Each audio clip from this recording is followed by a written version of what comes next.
خیلی خوش اومدین. امروز میخوام یه آموزش خفن بهتون یاد بدم. یه آموزشی هستش، آموزش در اتوماتیک، هم توی جاوا کار میکنه هم توی بدراک. حالا به سراغ آموزش. کاری که میکنیم بریم یه جای امن‌تر پیدا کنیم که جا بشه. خب من به نظرم میگه همینجا خوبه. یا اینجا رو میکنیم این شکلی، این سوراخ، ببین همین راحتی، ببین یه سوراخ میکنیم، سوراخ باحال، ببین این شکلی و اما که این شکلی، ببین این شکلی و سوراخ ها رو بکنیم. یه ردستون میذاریم زیاد اینجا یا یه ردستون میذاریم. خب حالا میایم اینجا یه ردستون ریپیتر میذاریم و یه استیکی پیستون، این 3 تا استیکی پیستون میذاریم. خب این برم همینطور.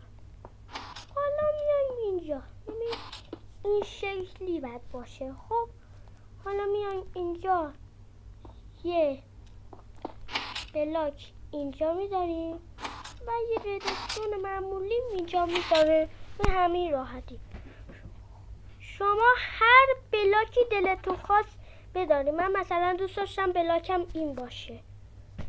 حالا میایم اینجا رو این شکلی بلاک میذاریم و روشون از اینا میذاریم برای باز و بسته شدن در. خب ببینم کار میکنه یا نه. خب به کار میکنه. من بلاک بذارم. حالا بریم بپوشیمش. 1 2 3. من دارم میپوشونم این دره رو برای قشنگی. دیدین دیگه توی در اتوماتیکا توی بازار دیدین پوشیدنش. از این در اتوماتیکا هستن تو بازارن. اینا رو من ساختم برای شما تو مایکرافت. خب حالا شما با هر بلاتی دلتون خواست در اینجا رو بپوشونید. من مثلا دوست داشتم بلاکم این باشه. خب حالا این شکلی. خب حالا میایم اینجا.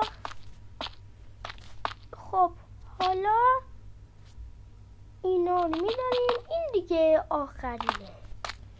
خب حالا این در رو پوشیدیم. خواهی ببینید یه بار دیگه میخوای کار میکنه یا نه. یا کار میکنه.